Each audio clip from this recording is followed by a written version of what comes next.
Bien le bonjour mesdames et messieurs, ici Maxime Bizot, fondateur de fiche-droit.com, très content de vous retrouver aujourd'hui pour une nouvelle vidéo dans laquelle on va parler de la théorie des circonstances exceptionnelles. Une théorie que personnellement je trouve absolument passionnante, d'autant plus qu'elle n'existe pas dans les autres pays. C'est une spécificité du droit administratif français. Alors ce qu'il faut savoir en premier lieu, c'est que la théorie des circonstances exceptionnelles constitue un aménagement au principe de l'égalité. Effectivement, vous savez qu'en principe, lorsque l'administration prend des actes, elle est soumise au principe de l'égalité. C'est-à-dire que les actes qu'elle prend doivent être conformes aux règles de droit qui leur sont supérieures. Donc la loi, la Constitution, les traités internationaux, les principes généraux du droit, etc. etc. Mais, dans certaines circonstances, en cas de crise grave, le respect des règles de droit, ça peut poser problème. Et oui, parce qu'il y a parfois des situations de crise extrêmement graves où l'administration doit pouvoir agir de manière rapide et forte afin de faire face à la situation et d'assurer la continuité de l'État. Et dans ces situations, on va autoriser l'administration à déroger au principe de l'égalité et l'administration va alors pouvoir adopter des actes, elle va alors pouvoir prendre des mesures qu'elle n'aurait pas pu prendre en temps normal, parce qu'on aurait considéré que ces mesures ne respectent pas la légalité ordinaire.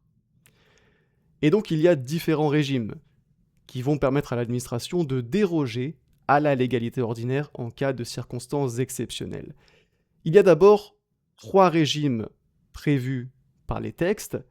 Il s'agit de l'état d'urgence, de l'état de siège et de l'article 16 de la Constitution qui confère les pleins pouvoirs au président de la République.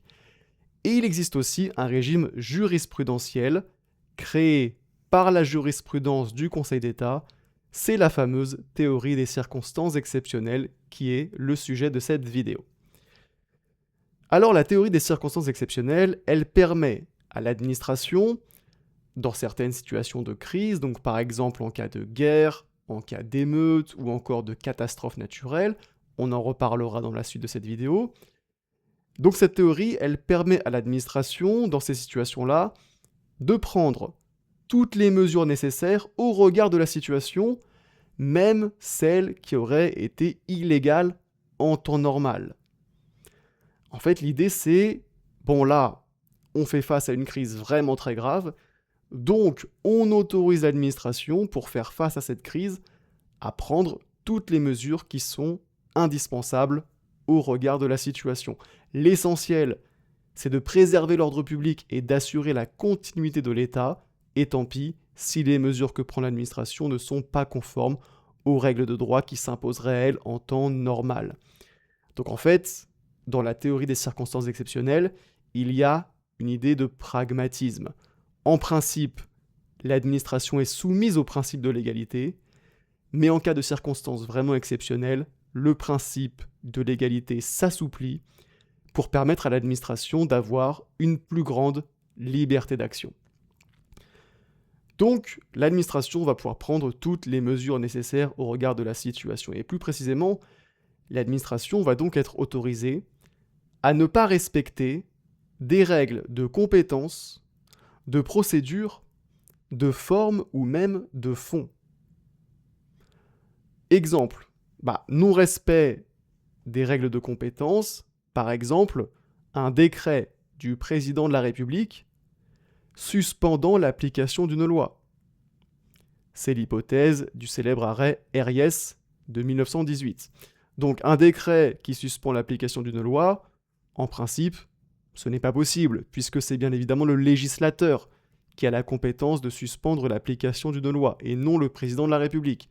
Mais donc, dans cet arrêt Herriès de 1918, le Conseil d'État a jugé que le président de la République était en droit de suspendre l'application d'une loi, en vertu de la théorie des circonstances exceptionnelles. Et oui, parce qu'en l'espèce, la décision du président de la République avait été prise pendant la guerre de 14-18. On était donc dans des circonstances exceptionnelles qui autorisaient le président de la République à prendre une telle décision. Également, non-respect des règles de procédure et de forme. Par exemple, pour certains actes, l'administration doit parfois consulter un organisme avant de pouvoir prendre l'acte. Ou encore, l'administration doit parfois respecter un certain délai avant de prendre l'acte. Ou encore, l'acte doit parfois être motivé. Eh bien, en cas de circonstances exceptionnelles, l'administration n'aura pas à respecter toutes ces règles. Elle pourra prendre des mesures sans respecter les règles habituelles de forme et de procédure. Et puis enfin, non-respect des règles de fond, typiquement l'administration va pouvoir prendre des actes qui portent atteinte à certains droits fondamentaux. Par exemple, la liberté d'expression, la liberté de communication, etc., etc. Par exemple, en cas de circonstances exceptionnelles, l'administration peut interdire un réseau social. On en reparlera dans la suite de cette vidéo. Mais donc vous voyez que la théorie des circonstances exceptionnelles, elle donne à l'administration une grande liberté d'action. Mais attention, il y a des conditions qui doivent être remplies pour que l'administration puisse prendre des mesures qui dérogent à la légalité ordinaire, qui dérogent aux règles de droit qui seraient applicables en temps normal. Quelles sont ces conditions qui doivent être remplies? Premièrement, on l'a déjà un petit peu dit, il faut des circonstances exceptionnelles. Mais qu'est-ce qu'on entend par circonstances exceptionnelles? Cette notion de circonstances exceptionnelles, elle a été précisée dans un important arrêt du Conseil d'État en date du 1er avril 2025, l'arrêt Ligue des droits de l'homme. Et dans cet arrêt, le Conseil d'État nous dit que les circonstances exceptionnelles, ce sont des circonstances de nature, notamment, à entraver le fonctionnement régulier des pouvoirs publics, à compromettre de manière immédiate la santé de la population ou son accès aux services essentiels, ou à porter atteinte à l'ordre public dans des conditions d'une particulière gravité. Donc vous voyez qu'il y a un critère de gravité. Dans tous les cas, les circonstances exceptionnelles, ce sont toujours des situations particulièrement graves. Ça va être par exemple une guerre, ou bien encore par exemple une grève insurrectionnelle, des émeutes d'une grande violence, ou encore par exemple l'éruption d'un volcan. Par exemple, la théorie des circonstances exceptionnelles a été appliquée lors de l'éruption d'un volcan en Guadeloupe en 1976.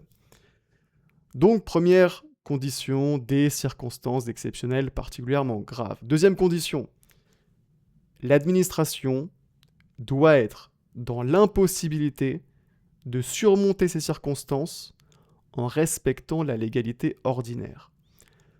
En fait, la situation doit être tellement grave que si l'administration reste dans le carcan du droit, si l'administration s'oblige à respecter les règles de droit, alors elle ne pourra pas prendre les mesures nécessaires pour faire face à la situation. Autrement dit, l'administration ne doit pas avoir d'autre choix que de déroger à la légalité ordinaire pour faire face à la situation.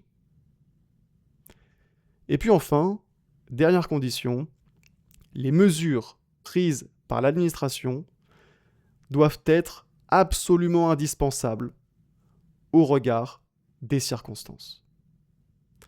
Et donc, si ces trois conditions sont remplies, l'administration va pouvoir prendre des mesures qui dérogent à la légalité ordinaire, des mesures qu'elle n'aurait pas pu prendre en temps normal.